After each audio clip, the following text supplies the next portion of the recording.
देखो देखो क्या वो पेड़ है, चादर ओढ़े या खड़ा कोई। हे देखो देखो क्या वो पेड़ है, चादर ओढ़े या खड़ा कोई।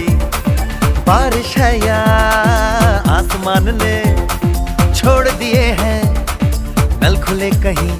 हाँ हम जैसे देखे ये जहां है वैसा ही, जैसी नजर अपनी खुल के सोचे आओ। पंख जरा फैलाओ, रंग नए बिखराओ, चलो चलो चलो चलो नए ख्वाब बुन ले।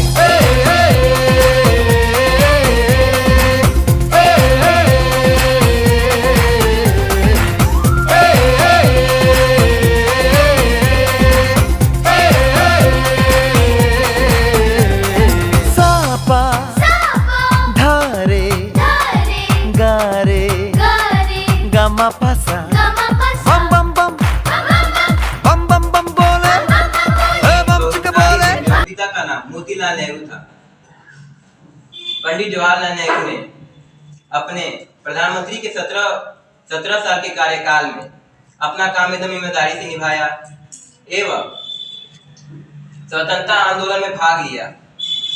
गांधी जी के संग असहयोग आंदोलन में भाग लेने के बाद सन्यासी बाबा रामचंद्र के साथ अवध गांव में पूरा जरिया अवध गांव का दौरा करने के बाद वहां के जरूरतों को पूरा किया। और पंडित जवाहरलाल नेहरू को बच्चों से बहुत प्रेम था, इसीलिए इन्हें चाचा नेहरू भी कहते थे। और पहले बाल दिवस 20 नवंबर को मनाया जाता था, लेकिन पंडित जवाहरलाल नेहरू के सम्मान में इसे 14 नवंबर को मनाया जाने लगा। चिल्ड्रंस डे का मुख्य उद्देश्य यह होता है कि बच्चों का स्वास्थ्य एवं शिक्षा एवं बच्चों से संबंधित अन्य कार्य के लिए ये दिवस मनाया जाता है।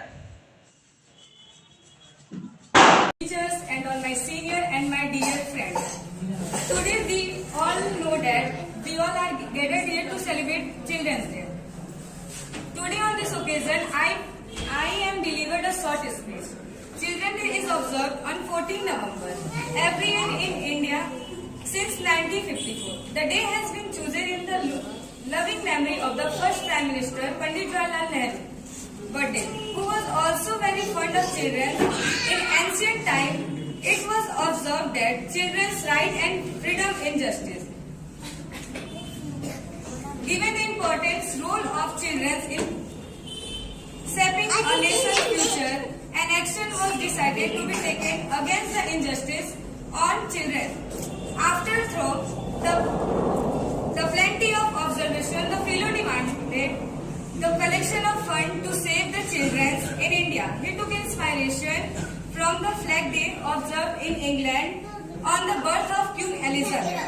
Thank you. और इसी के साथ हम आप लोगों के सामने एक छोटा सा कोट्स प्रस्तुत करना चाहते हैं। Every child is a different kind of flower. Every child is a different kind of flower, and all together they make this world a beautiful garden. They make this beautiful garden. Thank you.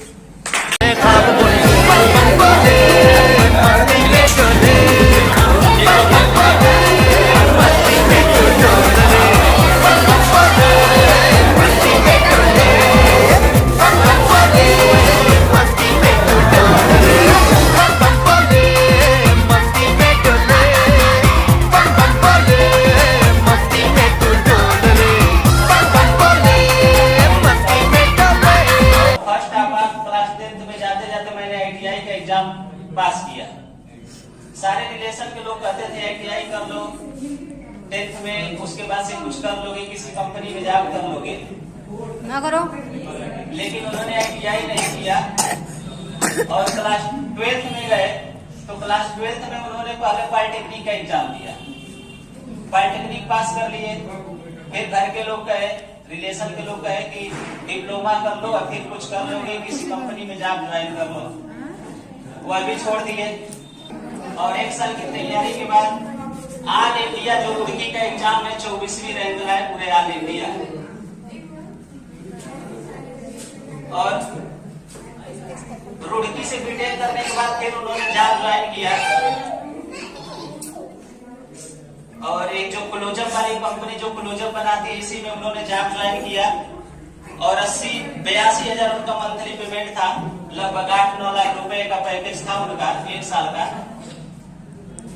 तो जिंदगी का सबसे बड़ा decision उन्होंने उस समय लिया कि जब जॉब ज्वाइन किए और 1 साल करने के बाद जॉब को रिजाइन कर दिए और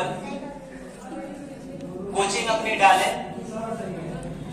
तो पूरे इससे पहले तो लोग ये कहते थे कि ये एग्जाम क्लियर किए तो उसको डिप्लोमा कर लो, उसके बाद से बीटेक करके उसके बाद घूम रहा है। उसके बाद उन्होंने जब कोचिंग ज्वाइन किया और अपनी सेल्फ कोचिंग लगभग उनकी करोड़ों की टर्नओवर था 1 साल का।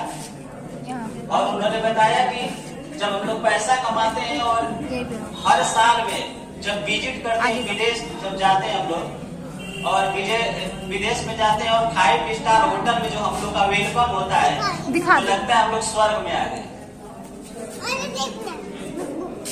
तो उन्होंने कहा कि लाइफ का हमने हर खुशी और हर एंजॉय ले लिया केवल एक ही चीज करके, केवल और केवल पढ़ाई करके। और वो हमेशा के लिए वो अवार्ड याद रखते थे, कहते थे उस रात को हमारे पिताजी अगर ये अवार्ड नहीं बोले होते तो शायद इस मुकाम पे हम नहीं होते। तो एक चीजें आप लोग को बताया जाता है, जैसे पढ़ाई इम्पोर्टेंट नहीं है। अगर टीचर हो, गार्जियन हो, कोई भी चीज अगर आपको सिखाता है उसको सीखने की कोशिश करिए। और बहुत सारे ऐसे इंसिडेंट आते हैं कि आपकी लाइफ को चेंज कर देता है। पढ़ाई अलग चीज है। तो सबसे पहले आप लोग रहिए किसी इंस्टीट्यूट में रहिए, स्कूल में रहिए, गार्जियन कोई भी चीज अगर कुछ कहता है उसको समझने की कोशिश करिए, क्योंकि हर वर्ड आपके लिए यही बोलने की कोशिश करता है। शायद अगर आपकी लाइफ जिस दिन सुधरेगी और किसी भी एग्जाम को या किसी भी जॉब को जिस दिन ज्वाइन करोगे तो आपको जो खुशी होती है, शायद आपके पेरेंट्स को जो खुशी होती है उतनी ही खुशी एक टीचर को होती है जो आपको पढ़ाया होता है। उसके सिवाय किसी को नहीं खुशी होती। आपके बगल में जो दोस्त बैठा होता है ना, जिसके लिए अपना दिन भर का टाइम वेस्ट करते हो, जिस दिन सेलेक्ट होते हो तो सबसे ज्यादा खुशी को होती है जो तुम्हारे बगल में बैठता है, ठीक है।